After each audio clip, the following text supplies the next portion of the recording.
Eh bien, bonjour à tous. Aujourd'hui, nous sommes le 3 mai 2026. Nous entrons dans la 10e semaine de la guerre contre l'Iran. Et il se passe en ce moment quelque chose d'inédit sur les marchés pétroliers, sur les marchés mondiaux. Je m'appelle Cyrus Janssen, accompagné d'Alex de Reporter Fire Media. Alex, comment vas-tu ce dimanche matin? Ou ce soir pour toi à Chongqing, mon ami? Salut Cyrus, content de te voir. Absolument. Eh bien, tout le monde, nous allons avoir une bonne émission aujourd'hui. Il y a quelque chose d'important. Le grand thème, c'est évidemment de parler des marchés pétroliers ici. Et Alex, tu sais, j'écoutais un segment incroyable hier soir, en discutant avec un gestionnaire de fonds spéculatifs qui disait simplement: tu sais ce que la plupart des gens ne réalisent pas, c'est que c'est la plus grande perturbation de l'industrie de l'énergie de toute une vie. Personne vivant aujourd'hui n'a jamais vécu une perturbation énergétique d'une telle ampleur. Et il a dit: en fait, les marchés ne comprennent tout simplement pas vraiment ce qui se passe en ce moment. Évidemment, on voit que le marché boursier américain est proche de son niveau record. On voit clairement, vous savez, le message de l'administration Trump, c'est que, vous savez, c'est l'âge d'or de l'Amérique. Tout se passe très bien et selon le plan. Mais honnêtement, on commence à voir beaucoup de différences entre ce qui se passe réellement dans l'économie, ce qui se passe réellement dans la vie quotidienne des Américains. Et honnêtement, une vague de douleur financière arrive. Et nous allons l'analyser parce que vous savez, nous avons été les premiers. Vous savez, Alex et moi, très tôt, c'était vers la fin février, nous parlions du pétrole, vous savez, qui allait largement dépasser les 100 dollars. Nous étions en direct. Beaucoup de gens pensaient que c'était un peu ridicule. Nous avons ensuite vu, bien sûr, les prix du pétrole redescendre. Mais bien sûr, au cours des 7 derniers jours. Les gars, si vous avez suivi le marché pétrolier, vous savez, le prix a considérablement augmenté, jusqu'au niveau le plus élevé que nous ayons vu pendant cette guerre avec l'Iran, Alex. Et je sais que tu es l'homme sur le terrain qui va nous donner des informations sur ce marché du pétrole.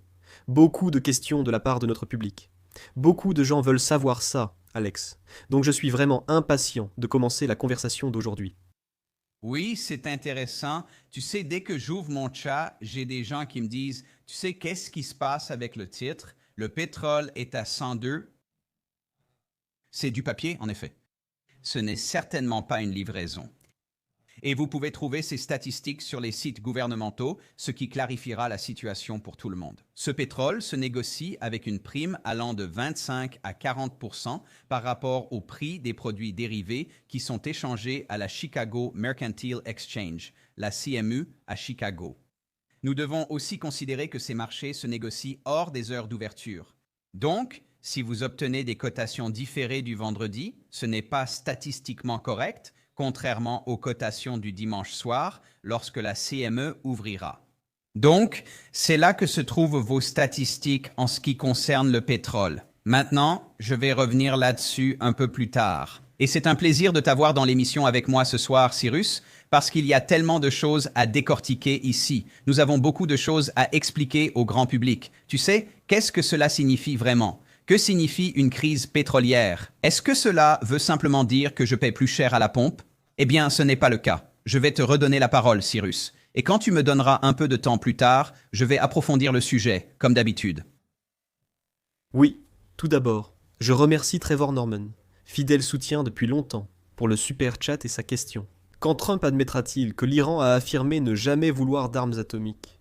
Eh bien, je pense que, tu sais, Trevor, la réponse simple, c'est qu'il ne le dira jamais car cela détruirait tout son récit.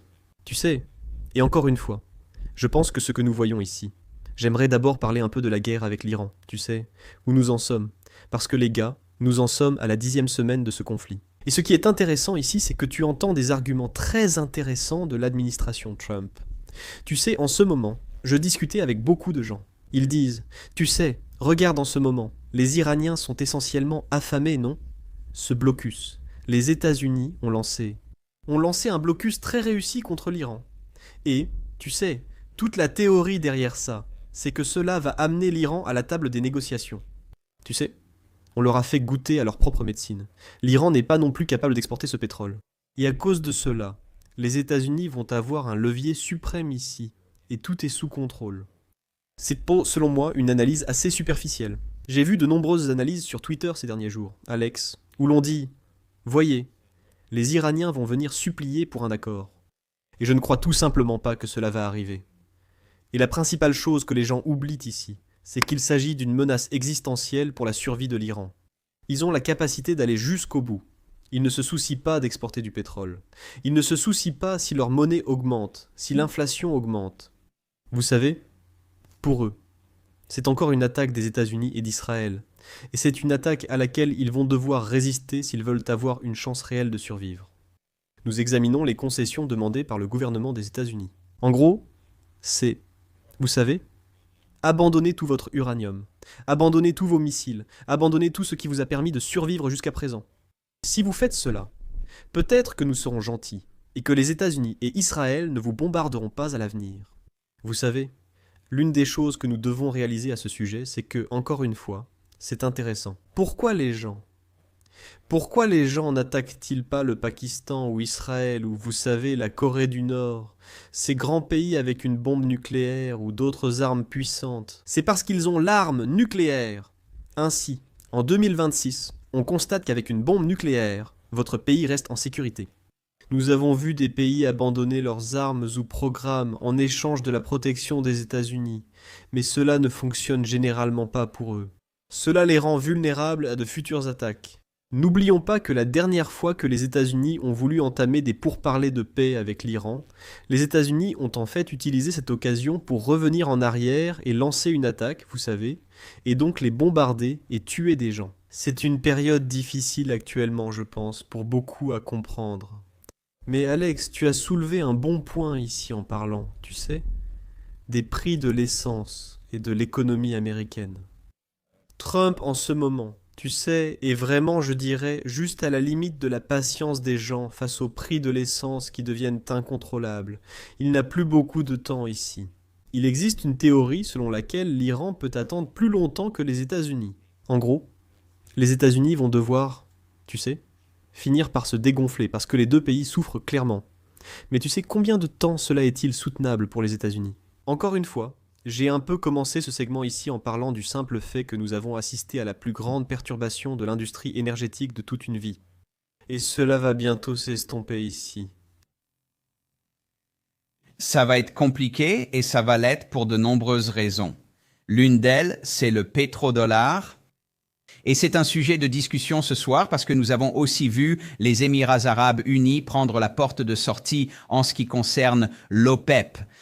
Maintenant, cela va perturber ce marché. Nous devons maintenant deviner ce que vont faire les Émirats arabes unis. Vont-ils inonder le marché?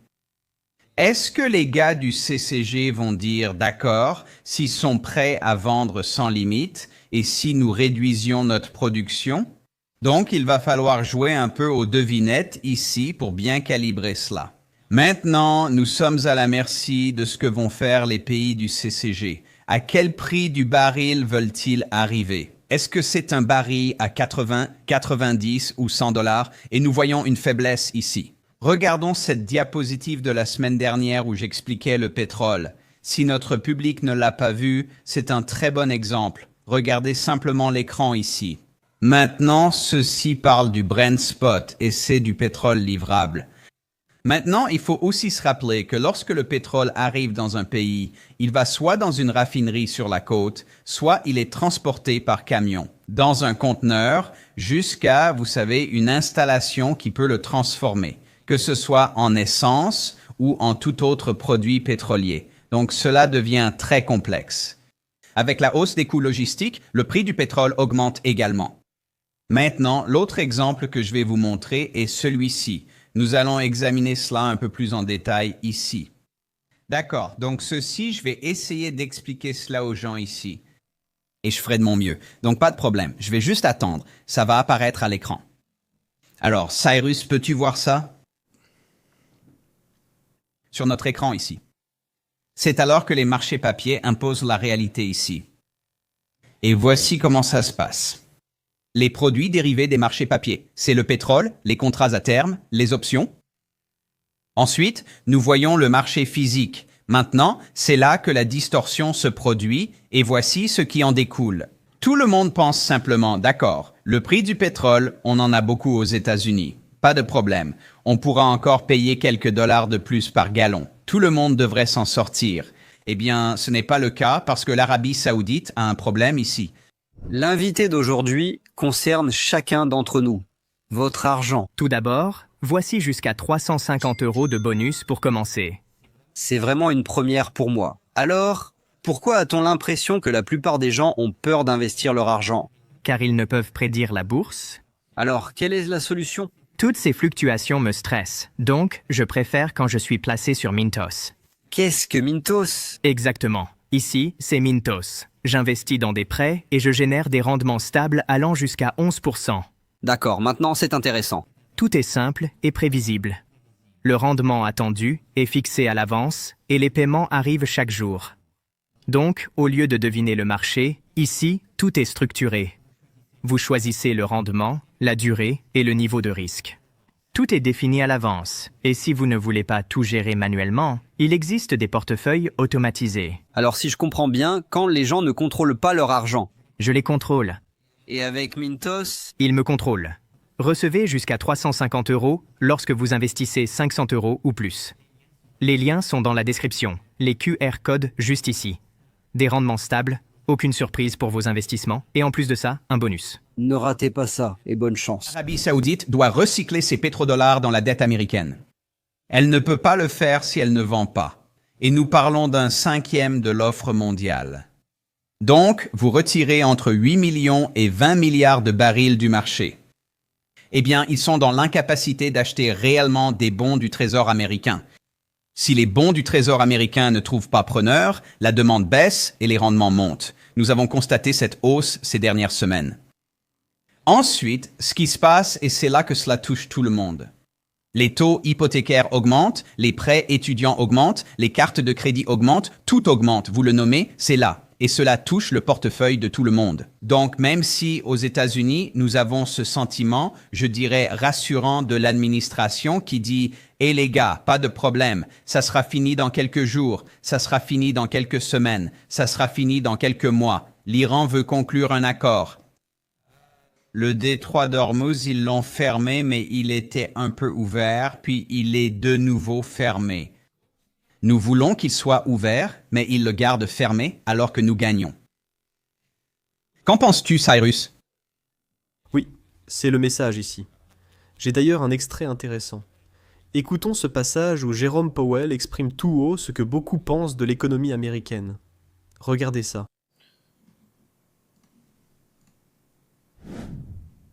Mais souvenez-vous, quand les prix de l'essence augmentent, c'est du revenu disponible en moins dans la poche des gens. Donc ils vont dépenser moins pour d'autres choses. Il y aura donc un impact sur le PIB. Donc, c'est un impact sur le PIB. Donc, un petit extrait rapide ici, mais en gros, c'est quelque chose qui explique pourquoi Jérôme Powell et Donald Trump ne sont pas vraiment en bons termes en ce moment. Parce que vous savez, Donald Trump dit « Regardez, nous inaugurons l'âge d'or de l'Amérique. Tout le monde gagne. Je gagne tellement. Tout va incroyablement bien. » En réalité, les chiffres du PIB du premier trimestre 2026 viennent de sortir. Je veux rappeler aux gens qu'il y a quelques semaines, dans notre émission, nous diffusions l'extrait de Howard Lutnick, où il disait que le premier trimestre 2026 allait être brillant. Nous allons avoir une croissance du PIB de 5%. Nous allons tout déchirer. En fait, la prévision était de 2,2%, et en réalité c'était 2%. Donc, l'économie des États-Unis ralentit. Les prix de l'essence augmentent, et nous sommes seulement au début de l'été. Le Memorial Day est fin mai, dans environ 4 semaines. C'est le coup d'envoi officiel des vacances d'été, qui bien sûr est la grande période de voyage. Alex, nous avons aussi vu Spirit Airlines faire faillite ici aux États-Unis. Vous savez, une compagnie aérienne à bas coût. C'est intéressant. En fait, JetBlue Airlines essayait justement de les racheter il y a quelques années. Je pense que s'ils avaient pu les racheter, ils l'auraient fait. Ils auraient eu ensemble environ 9% de part de marché de l'économie aérienne américaine. Mais bien sûr, les États-Unis ont bloqué ça en disant que non, c'est du socialisme. On ne peut pas avoir autant de monopoles. Je ne comprends pas comment 9% peut être considéré comme un monopole. Les États-Unis, c'est Elizabeth Warren qui a bloqué cet accord. Et nous voilà, en faillite, 14 000. Vous savez, je crois que le nombre d'employés est maintenant de 17. Oui, c'est bien 17. 17 000. Oui, je voudrais ajouter quelque chose à cela. Oui, s'il vous plaît. Permettez-moi d'ajouter à cela. Et je suis content que vous en ayez parlé. Et c'est vraiment une période terrible quand 17 000 personnes perdent leur emploi. Et ils l'ont perdu à cause d'une très mauvaise négociation menée par l'administration Trump. Quand vous essayez de forcer les détenteurs d'obligations à accepter un accord dans le cadre d'une faillite et que vous pensez que le gouvernement devrait entrer et devenir l'actionnaire majoritaire à 90% de l'entreprise, les détenteurs d'obligations vont dire « allons jusqu'au bout, emmenons cette entreprise droit dans le mur ». Et nous prendrons les contrats de location des compagnies aériennes. Nous prendrons, vous savez, tout ce qui fonctionne en interne dans les compagnies aériennes, la machinerie. Même si nous la vendons 10, 15, 20 cents par dollar ou disons simplement aux créanciers, ce fut un plaisir. Vous obtenez 500 par dollar et nous la relançons, nous repeignons les avions d'une autre couleur. Aucun problème. Mais c'est le gouvernement qui est intervenu, négocié et trouvé environ un demi-milliard. Tu imagines, trouver 500 millions de dollars.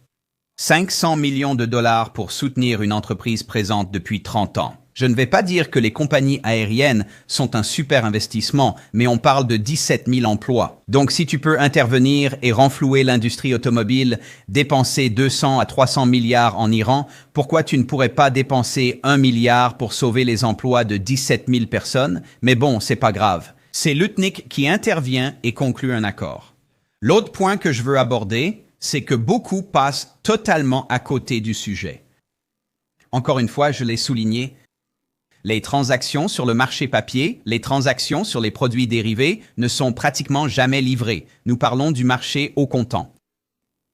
Cyrus, tu le sais. Encore une fois, nous devons probablement rappeler à notre public pour la 10e fois au cours des 6 derniers mois ici et vous envoyer un nouvel avertissement.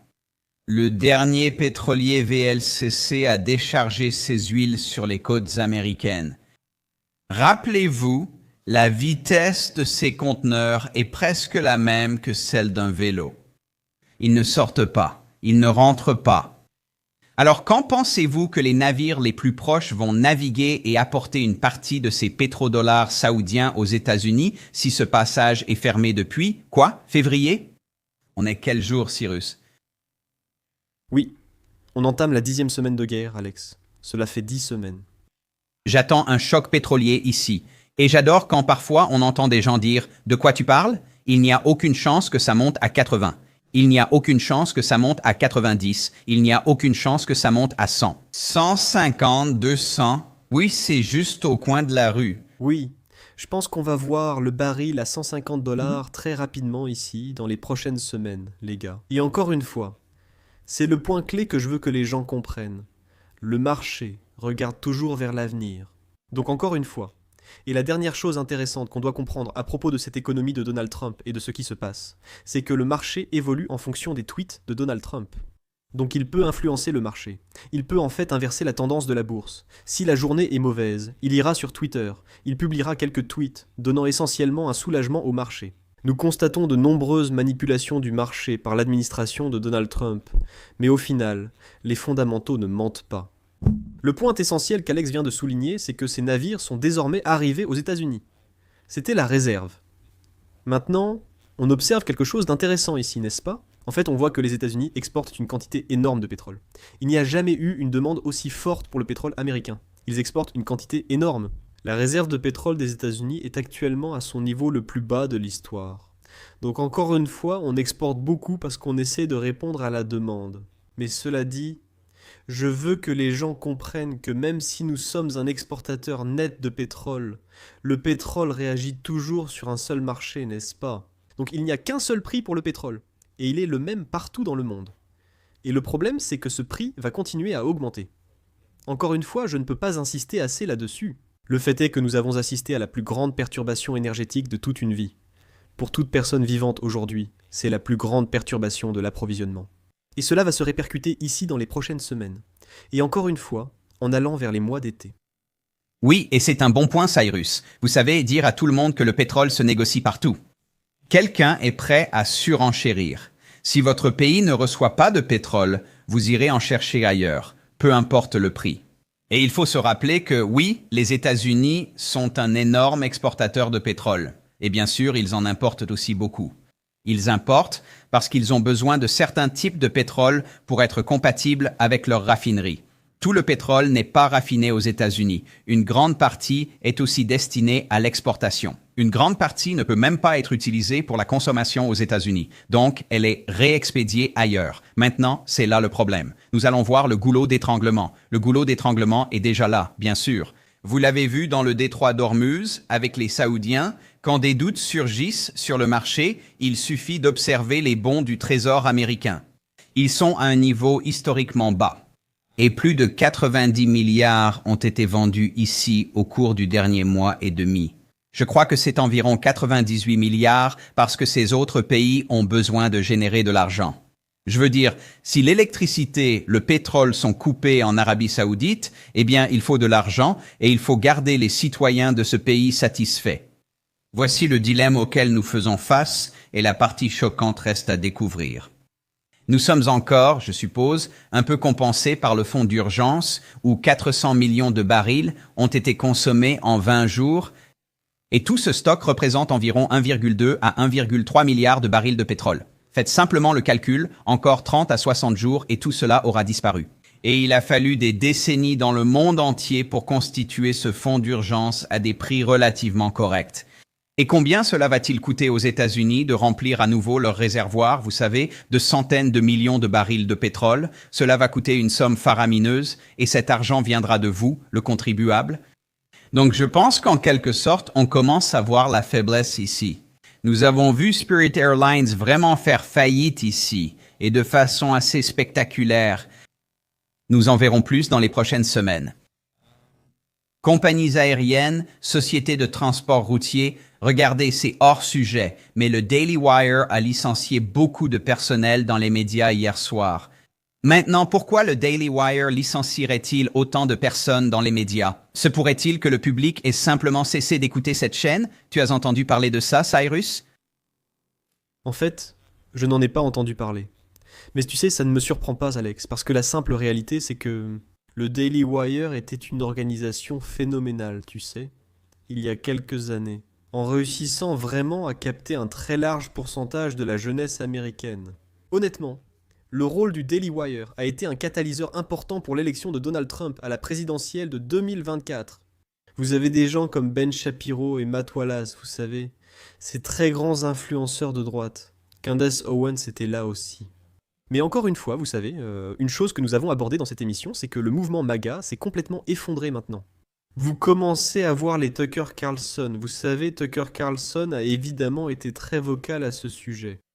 Vous savez, on a commencé à voir Candace Owens vraiment parler de cela. Et donc, tout à coup, vous vous retrouvez avec une société de droite très fragmentée, ici en Amérique, où il y a les fidèles inconditionnels de MAGA, qui seront toujours loyaux envers Donald Trump. Mais ils sont de plus en plus rares, maintenant. Et honnêtement, le fait est que de plus en plus de gens se réveillent. Et quand vous allez à la pompe à essence et que vous voyez cette perturbation, c'est un énorme, énorme problème. Encore une fois, j'ai vu hier un extrait intéressant que je mentionnerai dans une de mes vidéos, où Donald Trump rappelle sa promesse de campagne dans une vidéo. Lors de sa campagne, il a déclaré « L'énergie est le problème à résoudre. Il faut ramener l'essence à moins de 2 $ le gallon. Nous devons maintenant, vous savez, nous devons nous assurer que le logement soit abordable, que les courses soient abordables. C'est comme ça que nous relançons l'économie des États-Unis. » J'ai plaisanté en disant « Waouh, j'aimerais que ce candidat à la présidence en 2024 soit à la Maison-Blanche maintenant, car c'est un homme très différent. » Et encore une fois, pour revenir à la toute première question sur la chaîne, quand allons-nous admettre que l'Iran n'a pas d'ambition nucléaire? Eh bien, il ne peut pas, parce que c'est toute la justification. Et les gars, vous allez devoir payer 5 $ le gallon pour votre... Enfin, pour l'essence. Mais devinez quoi? Ça va vous sauver, vous savez, d'avoir un nuage en forme de champignon qui vous tombe sur la tête. Vous voyez, c'est le message sous-jacent ici. Et Alex, j'ai un extrait que je veux passer ici. C'est vraiment drôle. Je veux aussi remercier Wealthy Whisper pour le super chat. Il dit que ces pays doivent aller se protéger des États-Unis. Un gouvernement qui ment à son propre peuple et intervient partout. Devinez quoi? J'ai un extrait qui, en quelque sorte, c'est un extrait drôle ici, les gars. Mettons un peu d'humour ici. Passons cet extrait pour vous montrer ce que le gouvernement américain a fait au cours des 6 dernières années. Désolé, en raison de la pandémie de COVID, les prix augmentent cette année mais baisseront l'an prochain. Les prix montent à cause des problèmes d'approvisionnement, mais nous réglerons cela l'an prochain. À cause de la guerre en Ukraine, les prix montent, mais l'an prochain, nous les ferons baisser. À cause de la réduflation, nous sommes fiers de dire que les prix sont restés les mêmes, mais maintenant vous en avez beaucoup moins. À cause de la grippe aviaire, les prix ont encore augmenté. Principalement, le prix des œufs a quadruplé. Les tarifs douaniers font grimper les prix, sauf pour vous. On réglera ça l'an prochain. En raison de la guerre en Iran, les prix montent, mais cela ne durera que quelques semaines et l'essence ne sera sûrement pas touchée. Eh bien... Il y a une part de vérité là-dedans. Je veux dire, parfois, on doit amener un peu d'humour ici, Alex, tu sais, au début de l'heure, juste pour s'assurer que, tu sais, c'est ce qui se passe en Amérique en milieu de journée. C'est ce qui frustre les gens, parce que chaque année, c'est un nouveau problème. C'est encore un gros truc. Et encore une fois, c'était la promesse de campagne, où Donald Trump disait « Écoutez, vous n'allez pas commencer. Vous n'allez pas avoir une nouvelle guerre mondiale avec moi. Vous n'allez pas avoir une troisième guerre mondiale. » On passe ça dans notre introduction chaque semaine, Alex. Et tu sais que le problème, c'est que j'ai une statistique intéressante pour tout le monde ici. Un nouveau sondage du Washington Post et d'ABC est sorti. 61% des Américains pensent dès maintenant que la guerre contre l'Iran était une erreur. Alex, jouons à un petit jeu ici.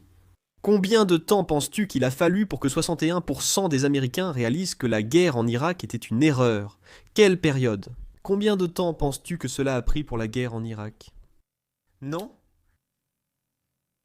Je vais t'aider. Non, c'est juste, c'est assez juste. C'est une question difficile. Il a donc fallu 3 ans pour que 60% des Américains croient que l'Irak était un échec. Il a fallu 6 ans pour que les Américains réalisent que la guerre du Vietnam était une erreur. Là, il n'a fallu que 2 mois. 2 mois après le début du conflit, Trump a déjà perdu la majorité des Américains, qui voient désormais cela comme une erreur. Nous entamons la 10e semaine. Alex, peux-tu nommer un seul objectif militaire stratégique des États-Unis qui a été atteint, n'est-ce pas? Nous n'avons pas eu de changement de régime. Nous n'avons pas, tu sais, capturé d'uranium enrichi. Les stocks de missiles sont encore à environ 60% de leur capacité, selon les propres estimations du gouvernement des États-Unis. Nous avons toujours l'Iran, tu sais, qui soutient le Hezbollah et d'autres groupes par procuration dans la région. Et devine quoi? Le détroit d'Ormuz reste toujours fracturé et fermé. Maintenant, bien sûr, nous voyons aussi les États-Unis mettre en place un blocus. Mais comme je l'ai mentionné au début, tu sais, c'est un jeu de la poule mouillée. Le jeu de la poule mouillée, c'est quand 2 conducteurs roulent l'un vers l'autre, jusqu'à ce que l'un d'eux dévie à la dernière seconde pour éviter la collision. Mais encore une fois, tu sais, quand tu es l'Iran, tu n'as plus rien à perdre, non. Ils peuvent aller jusqu'au bout parce qu'ils ont déjà tout subi, n'est-ce pas? Ils ont déjà vécu ça. Ils y sont habitués. Ils sont sous sanction depuis 47 ans. Tu penses la douleur économique. Tout ce qu'ils connaissent depuis 47 ans, c'est la douleur économique. Bon sang. Ils sont coupés du dollar américain depuis presque 50 ans et sanctionnés par le gouvernement américain depuis 5 décennies. Tu penses que c'est nouveau? Tu ne penses pas que ces Iraniens sont résilients et qu'ils ont ce qu'il faut pour tenir sur la durée? Mais encore une fois, tu sais, Trump joue avec le feu et il est fort probable qu'il va se brûler très bientôt. Oui, j'aime vraiment ton commentaire sur le fait que, tu sais, le peuple iranien est assez résilient, pour être honnête. Peux-tu imaginer subir 20 000 ogives larguées partout dans ton pays et réussir à avancer chaque jour et savoir que si tu es résilient et que tu arrives à traverser ça, alors il y a de l'espoir. Le futur sera radieux. Et il est difficile d'y voir à travers ces nuages sombres causés par les bombardements américains dans tout ce pays ces derniers mois. Maintenant, nous attendons d'un gouvernement iranien qu'il vienne à la table des négociations avec M. Trump. Je ne négocierai rien. Je dirais simplement, vous savez quoi? Et si on attendait que ça passe? Et si on attendait encore 30 jours, peut-être 60 jours, et on reviendra vers vous, administration Trump. Parce que quand vous envoyez Jared Kushner en 48 heures, la plupart de nos responsables sont assassinés ou tués par votre commandant en chef aux États-Unis. Si j'étais les Iraniens, je ne négocierais pas.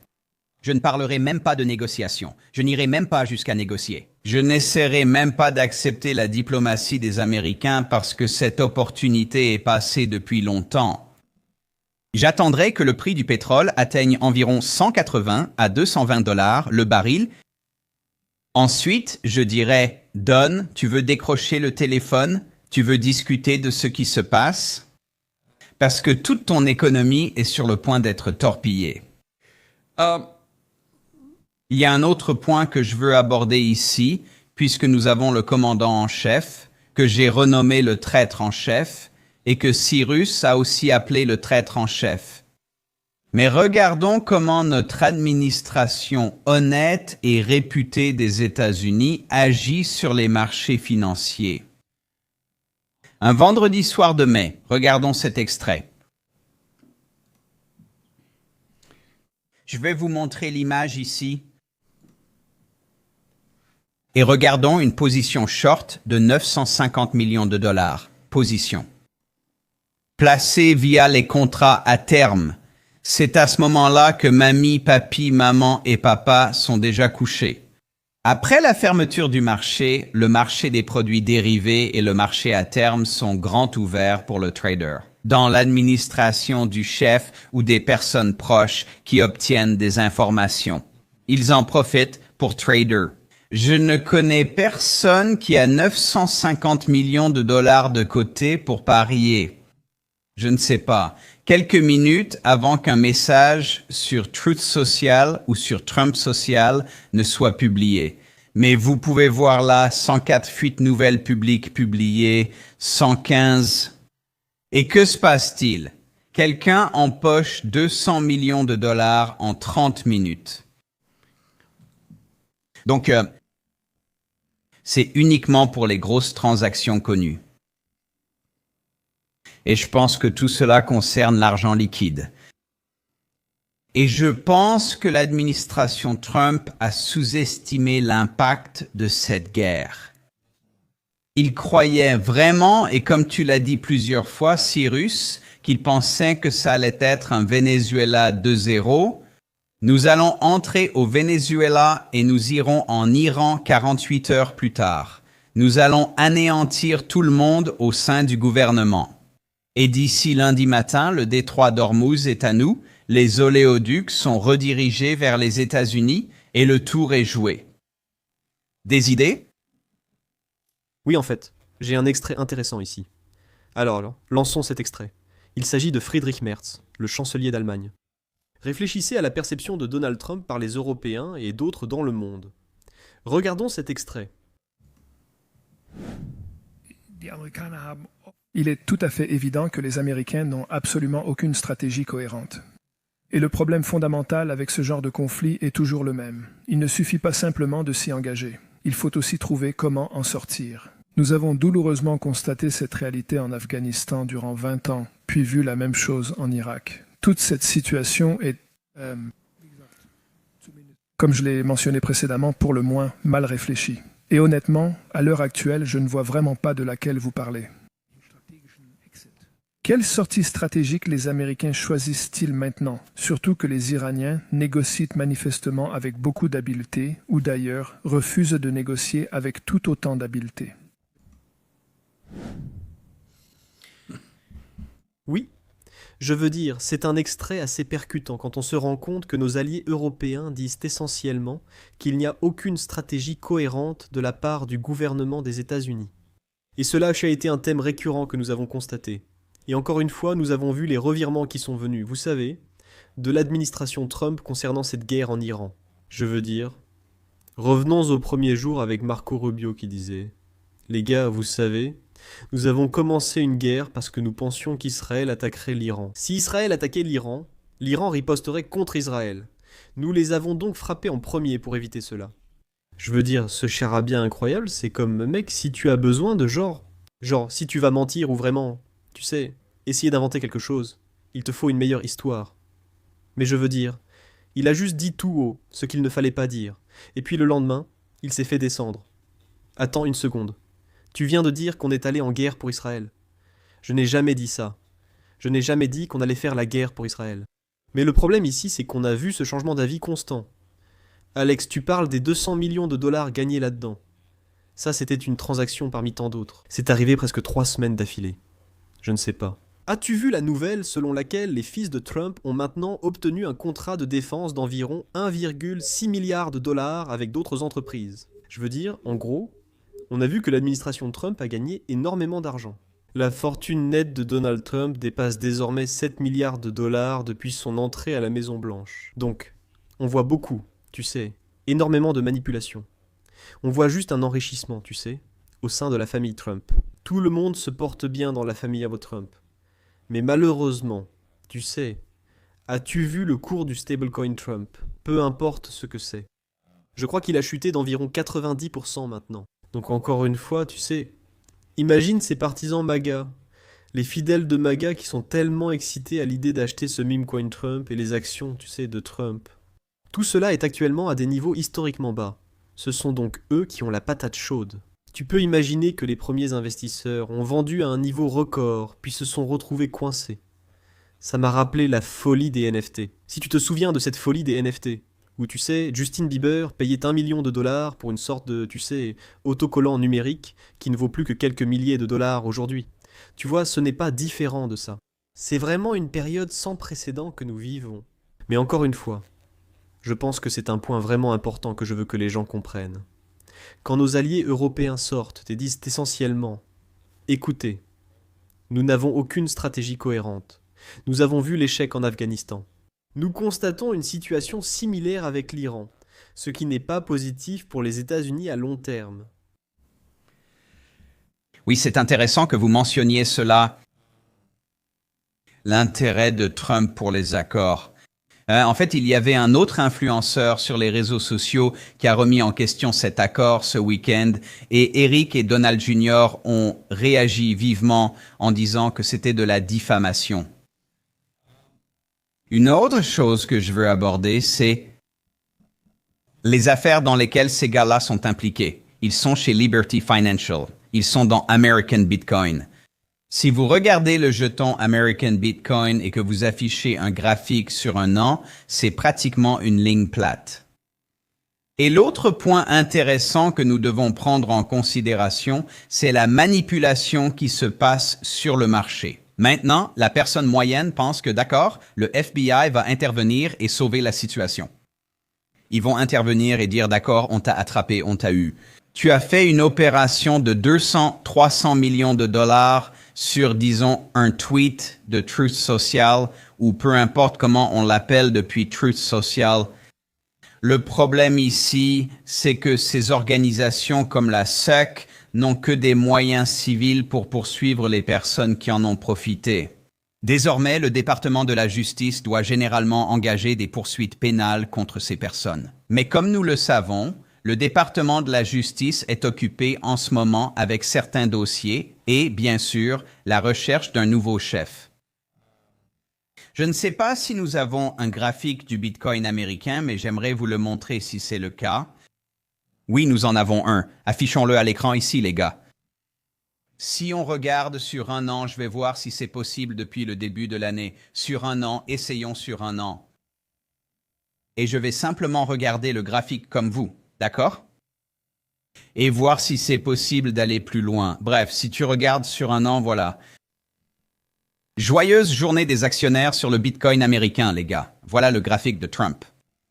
Donc, je veux dire, c'est ce genre de choses qui me rendent vraiment fou parce que ils en épuisent une puis en rechargent une autre. Et si cette idée ne marche pas, ils épuisent celle-là et en rechargent une autre. Donc, c'est très compliqué à comprendre. Et vous savez, avec mes 20 ans dans le marché des produits dérivés, j'ai vu des choses complètement folles se produire. Mais au cours des 6 derniers mois, je dirais, j'ai vu des transactions très douteuses et nous devons nous demander comment la personne moyenne peut gagner de l'argent sur ces marchés si nous avons des initiés ou des gens qui placent des paris de 950 millions de dollars. Et cela a beaucoup à voir, je dirais, avec la compréhension de ces marchés, le fait de s'instruire, de se former soi-même. Si quelqu'un veut me contacter, il peut le faire. Je mettrai mon adresse email dans la description ci-dessous et je pourrai expliquer un peu plus à tout le monde. Mais Cyrus, c'est vraiment difficile. Comment se fait-il que l'administration puisse mettre aussi ouvertement des entreprises à genoux. C'est la colonne vertébrale de l'Amérique ici.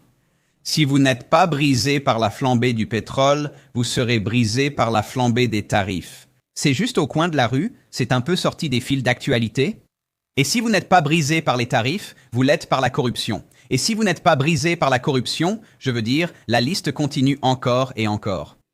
Je ne peux qu'imaginer la pression sur l'Américain moyen et travailleur en ce moment. Non. Je veux dire, je pense que c'est le thème principal en ce moment. Vous savez, on regarde, il y a une autre statistique intéressante ici. Je veux dire, j'ai mentionné plus tôt, j'ai des statistiques toutes fraîches ici parce qu'elles vont justement sortir dans une nouvelle vidéo que je vais publier ce soir. Une nouvelle vidéo va sortir sur ma chaîne, intitulée « Le moment où le monde a réalisé que l'Iran est une puissance mondiale ». Et c'est une vidéo intéressante, vous savez, qui discute exactement de ce que nous voyons ici, à savoir que l'Iran a prouvé au monde qu'il dispose d'un levier considérable. Et ce que nous voyons, Alex, c'est encore une fois, comme je l'ai mentionné plus tôt, vous savez, les chiffres du PIB sont sortis.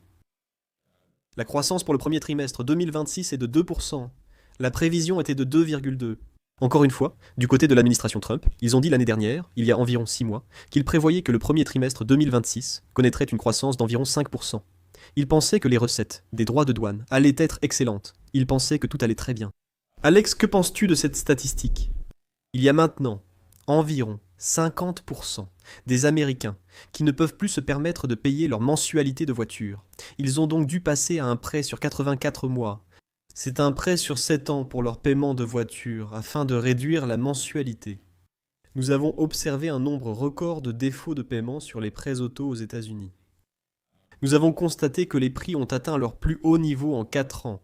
Le prix moyen de l'essence est actuellement de 4,34 $ le gallon aux États-Unis. Je veux dire, et en ce moment, environ 55% des Américains pensent qu'ils sont dans une situation financière pire qu'à n'importe quel autre moment auparavant. C'est le pourcentage le plus élevé des 25 dernières années. C'est plus élevé qu'au moment de la crise financière mondiale de 2008. C'est plus élevé qu'au moment de la pandémie mondiale de 2020.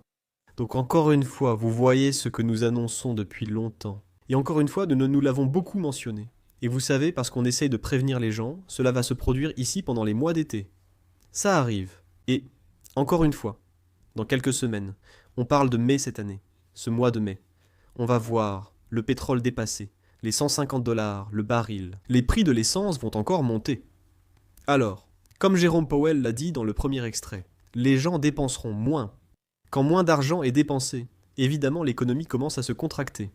Donc, encore une fois, c'est un effet domino. Nous avons vu Spirit Airlines faire faillite. Vous savez, nous approchons de la saison des voyages, des mois de voyage d'été. Ça va être un peu chaotique. Mais j'ai un dernier extrait que je veux vous faire écouter ici, les gars. Je pense que c'est important, car cela permet de mieux comprendre l'administration Trump. Ceci vient de Pete Hegseth, qui est le secrétaire à la défense, maintenant renommé secrétaire à la guerre. C'est approprié car on dirait qu'on ne peut s'empêcher de commencer de nouvelles guerres partout. Écoutez juste le dialogue, les gars. Écoutons cet extrait de Pete Hegseth, et voyons ce qui se passe vraiment. Nous avons dû commencer cette guerre, tu viens de le dire, il y a 60 jours parce que l'arme nucléaire représentait une menace imminente. Maintenant, tu dis qu'elle a été complètement anéantie. Ils n'avaient pas renoncé à leurs ambitions nucléaires et avaient un bouclier conventionnel de milliers de personnes. Eh bien, l'opération Midnight Hammer n'ont rien accompli de concret. Cela nous a laissé exactement au même point qu'avant. À tel point que des villes ont été bombardées et anéanties. Leurs ambitions ont continué et ils construisent un bouclier conventionnel. Laissez-moi réessayer. C'est la stratégie de la Corée du Nord. Vous le savez très bien. La stratégie de la Corée du Nord consistait à utiliser des missiles conventionnels pour empêcher quiconque de les défier afin qu'ils puissent avancer lentement vers l'obtention d'une arme.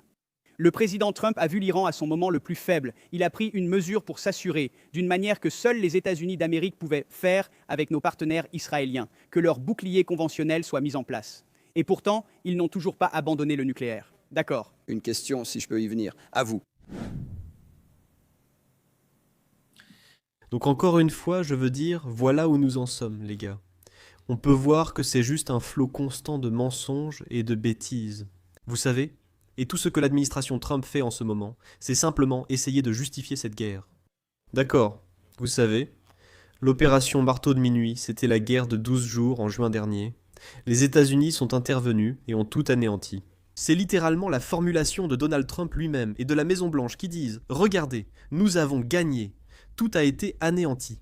Il ne va plus rien se passer. » C'est vraiment étrange de revenir ensuite et de dire « Eh bien, vous savez quoi ? Maintenant, ils étaient à seulement quelques semaines. En fait, ils n'étaient pas à quelques semaines, mais ils ont toujours cette ambition d'y arriver. » Encore une fois, vous voyez qu'ils cherchent seulement à justifier cette guerre. Mais encore une fois, je pense que le peuple américain a vraiment perdu espoir à ce sujet parce que, comme je l'ai dit, après 2 mois, 61% des Américains pensent maintenant que la guerre contre l'Iran a été une erreur. Seuls les partisans inconditionnels de MAGA, ces loyalistes, maintiennent cela et continuent simplement. Soutenir Donald Trump quoi qu'il fasse, ils le soutiennent. Ils veulent s'assurer que malheureusement, ils ont été menés sur cette voie et n'arrivent plus à distinguer la réalité de la fiction à la Maison-Blanche. Mais, vous savez, la chose simple ici, Alex, et vous savez, pour faire un très bon point, c'est que l'Iran a énormément souffert au cours des 5 dernières décennies. Ils ont traversé une quantité incroyable de difficultés financières. Ce n'est rien de nouveau. Je crois te l'avoir dit lors d'un live il y a 2 mois.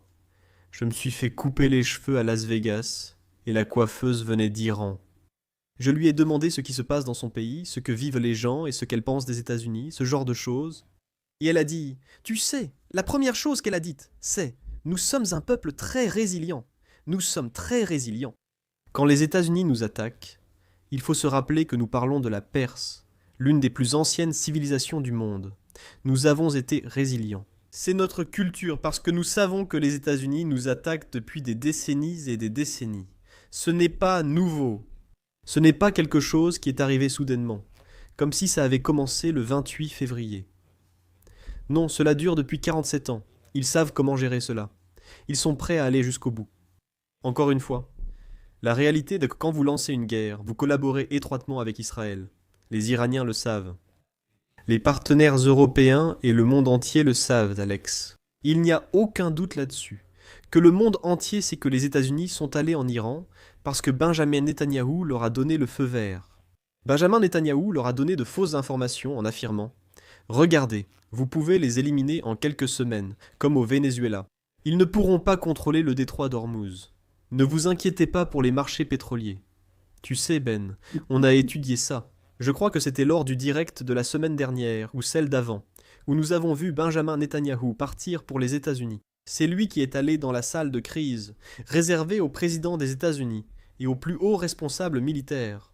Et pourtant, Benjamin Netanyahou, qui était assis en bout de table, Trump était assis sur le côté. Il a présenté un diaporama PowerPoint. Trump est tombé dans le piège. Et nous voilà, 2 mois plus tard. Et nous n'avons fait aucun progrès, aucun objectif militaire atteint. Et encore une fois, c'est le chaos total et une perturbation de l'économie mondiale. C'est triste à voir. C'est vraiment triste à voir, parce que ça va continuer à empirer. Et je pense que ce que je veux, nous voulons vraiment que les gens comprennent la vérité. Et je suis reconnaissant envers YouTube. Je suis reconnaissant d'avoir une plateforme comme celle-ci. Je suis reconnaissant que toi et moi puissions nous retrouver chaque dimanche, tu sais, et donner à nos fans, tu sais, les informations qu'ils veulent. Donc encore une fois, les gars, merci beaucoup d'être là. C'est incroyable de voir autant de personnes sur le stream. Let's Talk Geopolitics continue chaque semaine. Bravo à toi, Alex, et à ton équipe. Donc c'est ce qui nous apporte les meilleurs graphismes et tout le reste. Mais je veux te redonner la parole alors que nous continuons à analyser, tu sais, ce monde fou dans lequel nous vivons. Oui, et j'aimerais en savoir plus sur ta vidéo qui sort ce soir. Cyrus, avons-nous un lien ou une miniature pour cela? Je n'en ai pas encore. On travaille là-dessus, mais ça va être une vidéo intéressante qui parle essentiellement du moment où le monde a réalisé que l'Iran était une superpuissance. Et je vais un peu vous donner l'intro. Je la partagerai peut-être avec vous. Tu sais, c'est ça qui a changé, Alex. C'est qu'on ne se demande plus comment arrêter l'Iran. Ce n'est plus la question. La question, c'est comment on gère l'Iran. Comment on négocie avec l'Iran. Un professeur exceptionnel, Robert Pape, dont je suis fan, m'a accordé une interview sur ma chaîne YouTube. Il publie aussi une excellente newsletter Substack, The Escalation Trap. Depuis le premier jour, Robert Pape a été parfaitement juste dans son analyse. Il a essentiellement décrit exactement comment les choses allaient se dérouler.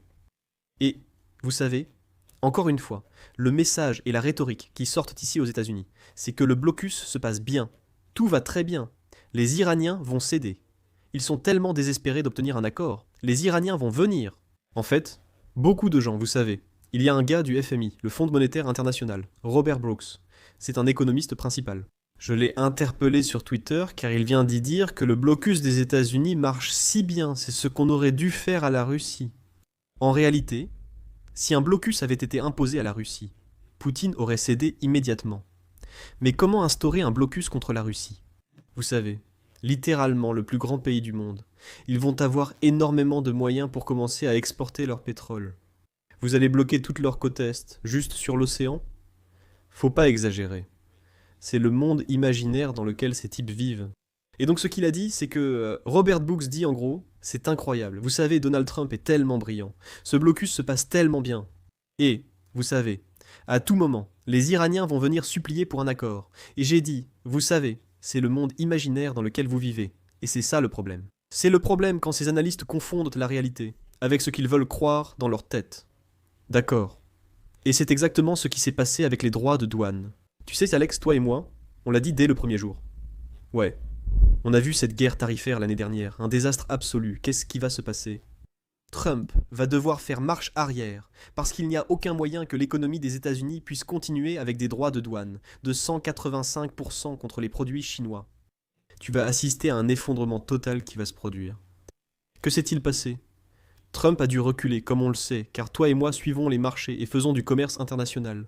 Toi et moi, on fait constamment de l'import-export, tu sais, entre les États-Unis, le Canada, la Chine. Je veux dire, ça fait plus de 20 ans qu'on est dans ce métier. Donc tu vois, tu sais. Nous sommes sur le terrain, nous sommes dans les entrepôts. Tu as récemment visité un salon professionnel ici. Je crois que tu étais à Barcelone. Tu as visité Huawei, une grande entreprise ici, que tout le monde avait déjà écartée il y a des années. Je veux dire, c'est ce que je... Bonjour. Non. La vidéo de cette semaine concerne la course à l'IA. Nvidia perd beaucoup de parts de marché en Chine à cause des tarifs douaniers et de Donald Trump qui interdit de faire des affaires. Les puces IA de Huawei explosent littéralement en ce moment. D'énormes revenus pour Huawei. Je veux dire, la façon dont Huawei a su se réinventer est incroyable. Mais tu sais, voilà ce que Robert Pape a dit. Je veux revenir à mon point principal ici. Le monde ne cherche pas comment vaincre l'Iran. Il se demande comment négocier avec l'Iran. Et ce changement, il a dit, c'est l'émergence d'une nouvelle puissance mondiale. Parce qu'avant que cette guerre ne commence, d'accord, l'Iran n'avait aucun levier. Ils n'étaient pas capables, ils n'avaient pas le contrôle du détroit d'Ormuz. Mais maintenant, ils ont pu en prendre le contrôle. Oui, l'armée des États-Unis, la plus grande, la plus puissante armée du monde, soi-disant. Nous avons été en gros neutralisés. Ne parlons pas de ces 2 porte-conteneurs, ou plutôt pas des porte-conteneurs, de ces navires militaires, vous savez, qui ont dû faire demi-tour. Tu sais, Alex, apparemment, il y a eu un incendie dû aux peluches, Alex, dans un des sèche-linges de la buanderie. Et d'ailleurs, ce feu de peluche est devenu tellement incontrôlable que le navire doit maintenant retourner au port américain. Et il a besoin de 15 mois de réparation pour pouvoir être sauvé et remis à flot. Est-ce que quelqu'un pense vraiment que c'était un feu de sèche-linge? Faut pas exagérer. Franchement, c'est le pire genre de propagande qu'on puisse inventer. Mais encore une fois, maintenant, nous avons des rapports réellement crédibles de CNN et du Wall Street Journal qui disent que les bases militaires américaines au Moyen-Orient, Alex, ont été anéanties. Elles ont été complètement frappées. Et encore une fois, tu sais, on l'avait prédit. Et on interviewait des invités il y a des mois qui disaient « Regardez ça, les gars. Toutes ces bases militaires américaines au Moyen-Orient ont été frappées. Les médias américains ne l'ont pas dit tout de suite. Mais maintenant, oui, car cela date de 2 mois. Et donc maintenant, ils vont le sortir doucement. Un peu comme un samedi matin. Tu sais, ils vont le mettre juste derrière la rubrique sport, parce qu'ils ne veulent pas que les gens voient ça. Tu sais, c'est le week-end. Les gens ne regardent pas les infos en ce moment. Mais tout d'un coup, c'est comme, ouais, au fait les gars, nos bases militaires américaines se sont fait frapper au Moyen-Orient. Ouais, c'était l'armée iranienne qui a réussi à les toucher. Donc encore une fois, il y a beaucoup de vérités que vous n'allez pas pouvoir comprendre, surtout si vous écoutez Trump. Je termine sur un dernier point. Je digresse un peu. Alex, as-tu vu le tweet que j'ai partagé hier? Tu as vu ce que la Maison-Blanche a diffusé? Ils ont montré un extrait de Trump disant « On gagne, on gagne ». Et ils ont passé cet extrait en boucle pendant 60 minutes d'affilée. C'était ça, la publication sur les réseaux sociaux. Donc, c'est incroyable. Je me dis, à quel point êtes-vous désespérés? Je veux dire, c'est du niveau de la propagande de la Corée du Nord, où tu fais juste, tu sais, tu publies simplement ça. C'est un extrait de 3 secondes, répété en boucle pendant 1 heure. Le tweet de la Maison-Blanche dit simplement « Profitez-en, les gars ». C'est 60 minutes de Donald Trump en train de dire qu'on est en train de gagner. Et c'est comme, waouh, est-ce vraiment le niveau auquel on en est aujourd'hui? Est-ce que c'est le monde réel dans lequel on vit, Alex? Tu sais, c'est intéressant que tu dises ça. Et encore une fois, à tous ceux qui regardent cette émission, il ne s'agit pas pour nous d'avoir toujours raison. Il s'agit de faire des recherches. Tu sais, vivre ici en Chine m'aide à pouvoir vous transmettre la vérité. Maintenant, il y a quelque chose que, tu sais, Cyrus et moi avons prédite. Elles se sont réalisées. Elles ont touché les marchés financiers. Nous ne souhaitons pas de difficultés sur les marchés financiers, mais nous essayons de vous prévenir à l'avance de ce qui se passe. Mon analyse d'il y a quelques semaines sur le pétrole était parfaitement juste. J'ai visé juste, et cela a été soutenu par certaines des recherches que Cyrus a également faites. Maintenant, je vais vous dire 2 ou 3 choses, juste pour que tout le monde puisse bien réaliser ce soir où nous avons vu le pétrole papier à 102 le pétrole au comptant. C'est probablement ce qu'on appelle un Brent daté ou un Texas daté.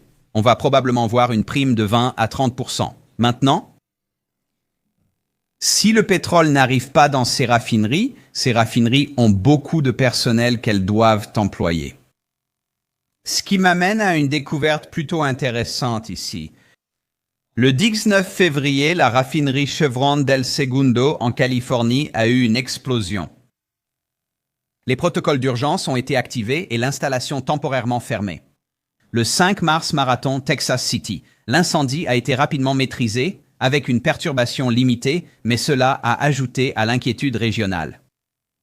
Le 23 mars, un autre incident au Texas, une explosion majeure liée au diesel, déclenchée par une consigne de confinement. D'accord. Le 9 avril au Mexique, 2e incendie en moins d'1 mois à la raffinerie phare Olmeca. Le 16 avril à Victoria, en Australie, un incendie de 13 heures a réduit la capacité à 60%. Le 18 avril, à la raffinerie BP Cherry Point à Washington, explosion et incendie. Pour moi, je ne dis pas que c'est délibéré, mais c'est quand même intéressant de voir combien de raffineries prennent feu ou explosent alors qu'il n'y a même pas de missiles qui volent aux États-Unis.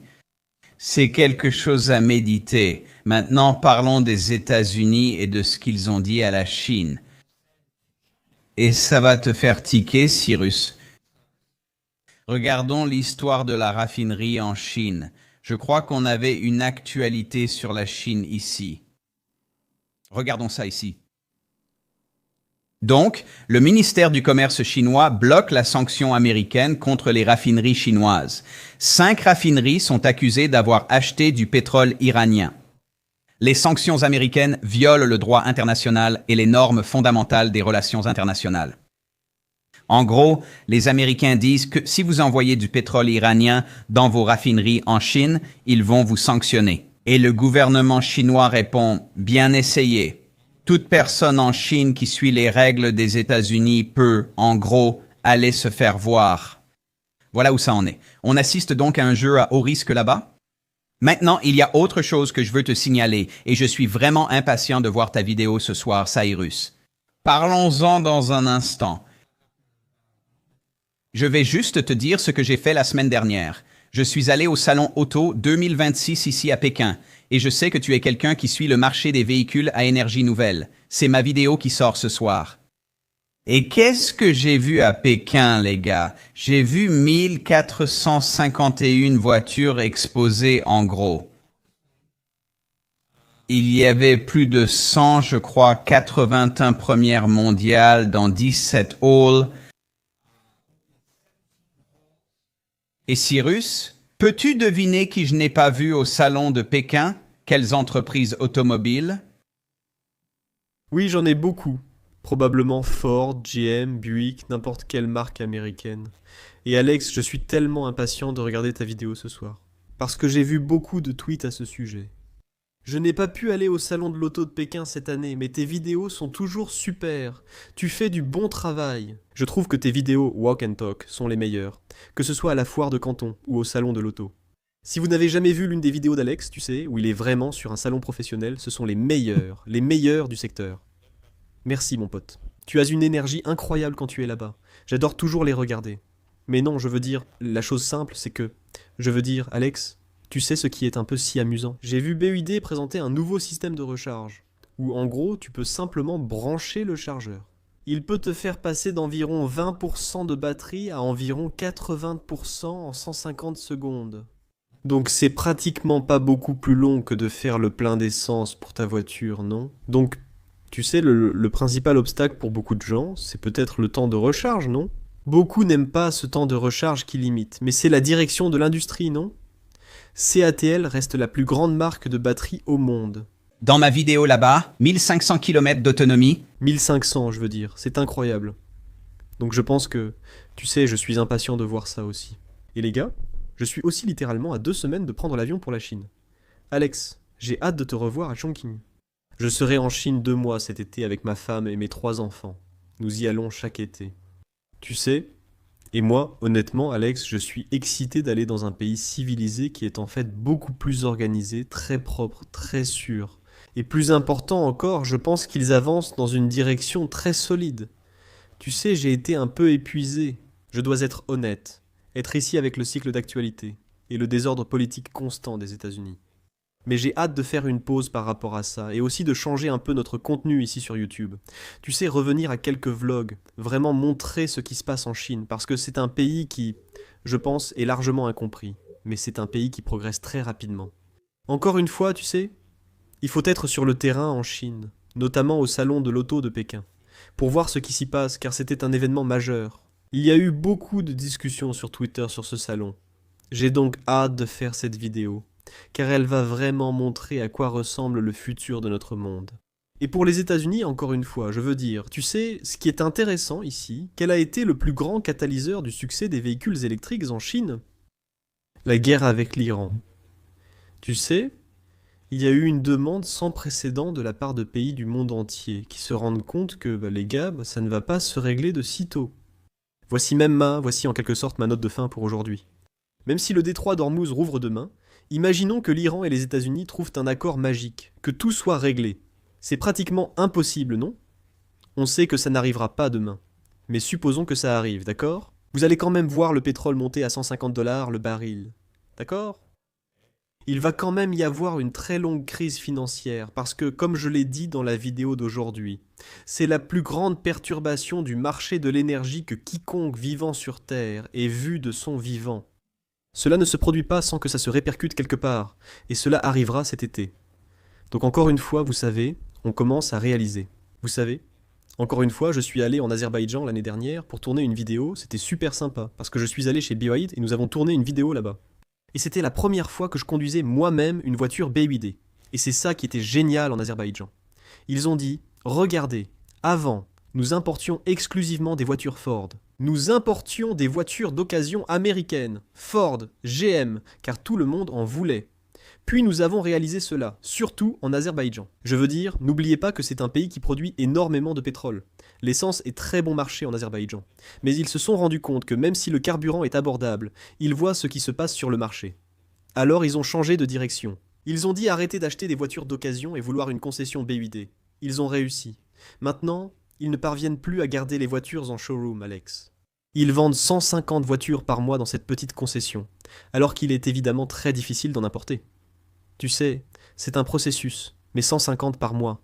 Je veux dire, mince, ça fait 3 voitures par jour. Certains modèles n'étaient pas en stock.